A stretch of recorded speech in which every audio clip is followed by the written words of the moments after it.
بھی ہو گیا, ہم الیکشنز کے لیے بھی تیار ہیں باوجود تمام آزمائشوں کے, لیکن صاف اور شفاف الیکشن کا ہونا ضروری ہے. الیکشن ہوا, صاف اور شفاف ہوا تو ہم, جس میں کچھ اہم نکات پہ آپ سے بات کرتے ہوئے ابتدا ایسے کرنی ہے کہ آپ نے دیکھا کہ انتہائی گریس اور ذمہ داری کے ساتھ, انتہائی گریس, ذمہ داری اور سیاسی تدبر کے ساتھ پی ٹی آئی نے, الیکشن کمیشن نے جو انٹرا پارٹی الیکشن کی جو قدغن ہم پہ مسلط کی تھی, اس کے نتیجے میں بہت بہتر انداز سے ہم نے انٹرا پارٹی الیکشن کو مکمل کر دیا, اور ہماری قیادت باقاعدہ آپ کے سامنے آ گئی. اور آپ نے دیکھا کہ پی ٹی آئی کے مرکزی چیئرمین, ہمارے لیڈر, ہمارے قائد عمران خان کی ہدایت کے عین مطابق ان کی جماعت نے پوری طرح لبیک گئی, اور بیرسٹر گوہر جو ہیں وہ اب ہمارے چیئرمین منتخب ہوئے. عمر ایوب ہمارے سیکرٹری جنرل اور باقی نوٹیفیکیشن کی صورت میں آپ کے سامنے آ چکے. ہمارے صوبے میں علی گڈھاپور صاحب, علی امین گڈھاپور صاحب, ان کا انتخاب عمل میں آیا. ہم نے کہا تھا کہ ایک سیاسی جماعت کی حیثیت سے ہم ہر آزمائش کا سامنا پوری ذمہ داری کے ساتھ کریں گے. ان لوگوں نے ہمارے اجتماعات کو روکنے کے لیے 144 سیکشنز کے تحت قدغن لگائی, پولیس کا اور ایجنسیز کا استعمال کر کے ہمارے کنونشنز کو, ہماری گیدرنگز کو روکا. انہوں نے ہمارے گھروں میں گھس کے چادر اور چار دیواری کی بے عزتی کی, لوگوں کو حراست میں لیا, انہیں ہراساں کیا.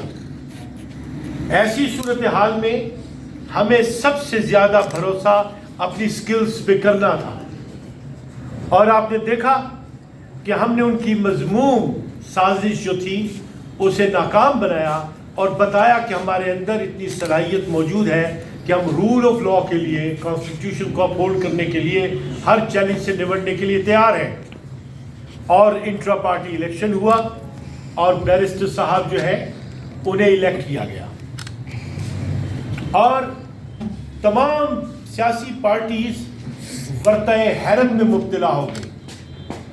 ٹاؤٹس جو ہیں وہ بھی سامنے آ گئے, اور دیگر سیاسی جماعتوں نے بھی اپنے اپنے نکات عوام کے سامنے اٹھائے, جو ان کی فرسٹریشن کا منہ بولتا ثبوت ہے. میں اولاً رسپونڈ کرنا چاہتا ہوں اکبر ایس بابر, جو ایک ٹاؤٹ ہے, گزشتہ 13 سال سے اس کا پی ٹی آئی سے کوئی تعلق اور واسطہ نہیں, اس کی کوئی قانونی اور آئینی حیثیت نہیں ہے کہ وہ پی ٹی آئی کے اندرون معاملات میں اپنی آواز یا اپنی گفتگو کر سکے. پی ٹی آئی میں اس کا کوئی وجود, کوئی اس کا تشخص نہیں ہے, اور اب بھی وہ ایک اعلی کار کی حیثیت اختیار کر کے ریلیونٹ بننے کی کوشش کرتا ہے, کہ جس کو ہم یہ کہہ سکتے ہیں کہ اس کی کوئی بات, اس کی بات نہ سمجھی جائے. ہم یہ سمجھتے ہیں کہ سپریم کورٹ نے کہا تھا کہ ایجنسیز کا کوئی ہاتھ نہیں ہے, سیکیورٹی ایجنسیز کا کوئی کام نہیں ہے کہ وہ سیاسی معاملات میں مداخلت کریں. جہاں پہ ایجنسیز انوالو ہوں گی تو اگر سیاست گردی کریں گی تو اپوزیشن کو بھی انوائٹ کریں گی. ایسے لوگوں سے کوئی فرق نہیں پڑتا, ہم انہیں کہتے ہیں کہ پیچھے ہو جائے, ریاست اور جمہوریت کے بہترین مفاد ہیں. اس کے علاوہ ایک رسپانس ہمارے پاس آیا خواجہ آصف صاحب کا, اور دوسرا رسپانس آیا ہمارے پاس مریم اورنگزیب صاحبہ کا.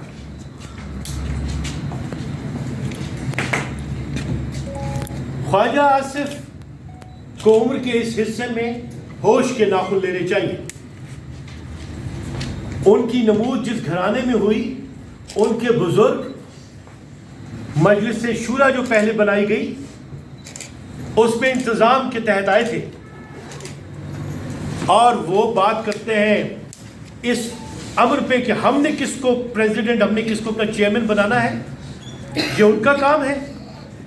انہیں شرم نہیں آتی، انہیں حیا نہیں ہے کہ وہ ہماری جماعت کے معاملات پہ اپنے الفاظ قوم کو پہنچانے کی کوشش کرتے.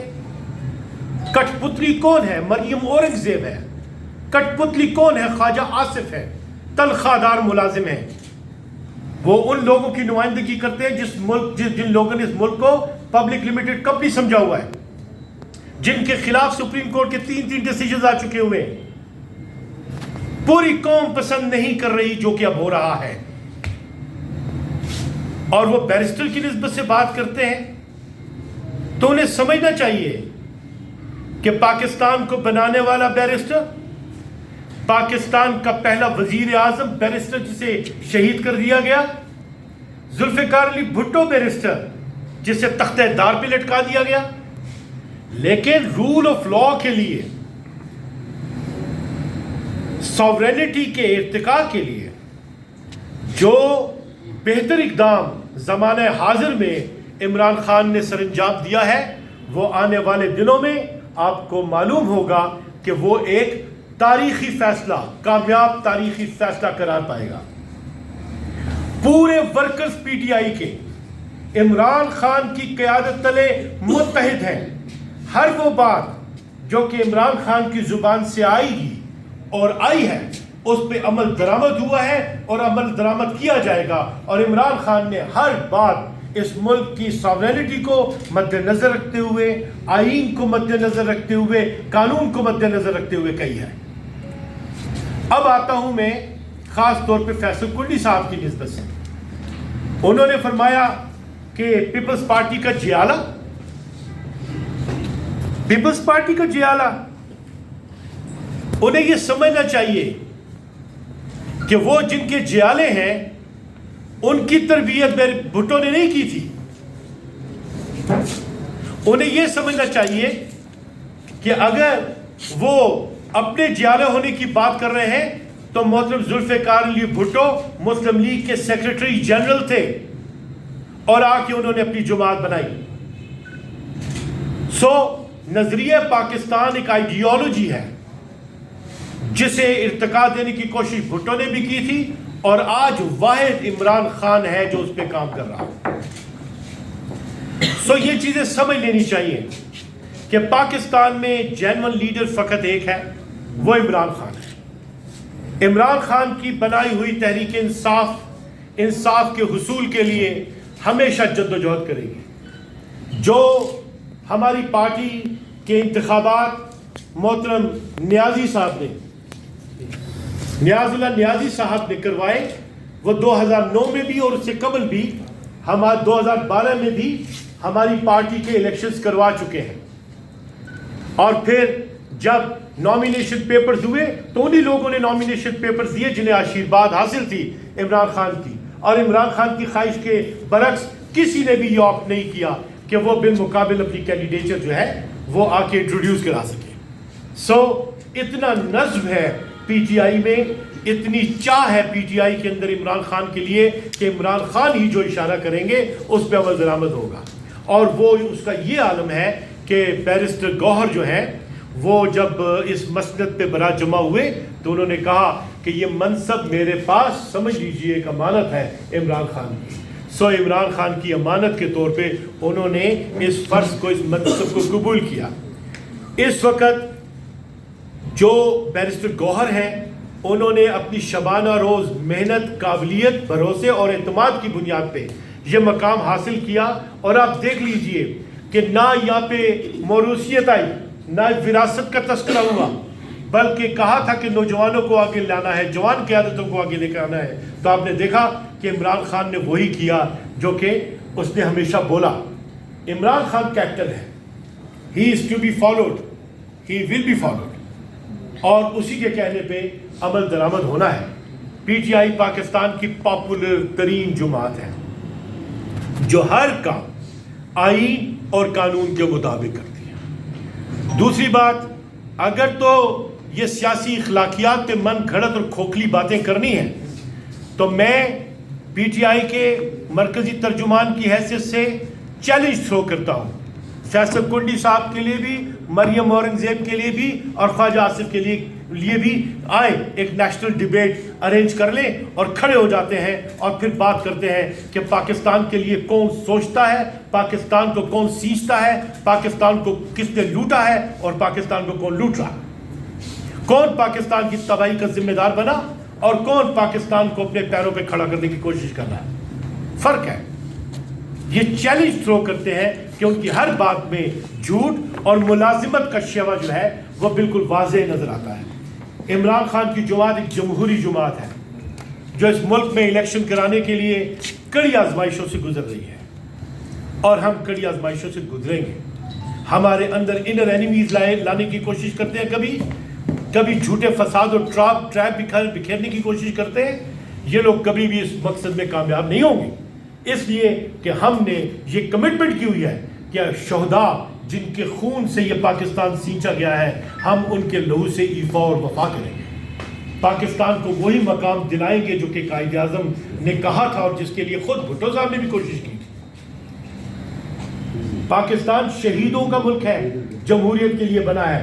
دہشت گردی کی جنگ ہم نے جیتی تھی, ہم نے جیتی ہے, اور اب اسی نسبت سے میں دوسرے پہلو پہ آ جاؤں.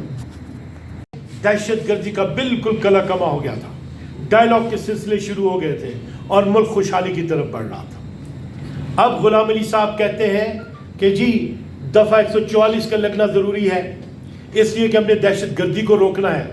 اس کی جماعت کے لیے یہ پابندی نہیں ہے, دیگر جماعتوں کے لیے پابندی نہیں ہے. دفعہ 144 انہیں صرف اور صرف پی ٹی آئی کے خلاف نظر آ رہی ہے. وہ لوگ جو پی ٹی آئی کے ورکرز کے خلاف یہ جھوٹے مقدمات بنا رہے ہیں وہ خود مجرمانہ افعال کے شکار ہو رہے ہیں اور ہم انہیں بھی قانون کے مطابق قابل مواخذہ ٹھہرائیں گے. وہ لوگ جو ہمارے گھروں میں گھس کے چادر اور چار دیواری کی بے عزتی کر رہے ہیں قانون کے تحت انہیں بھی کٹہرے میں لایا جائے گا. اس لیے کہ غیر قانونی کام غیر قانونی ہوتا ہے, چاہے اس کی بر وقت داد رسی ہو یا نہ ہو.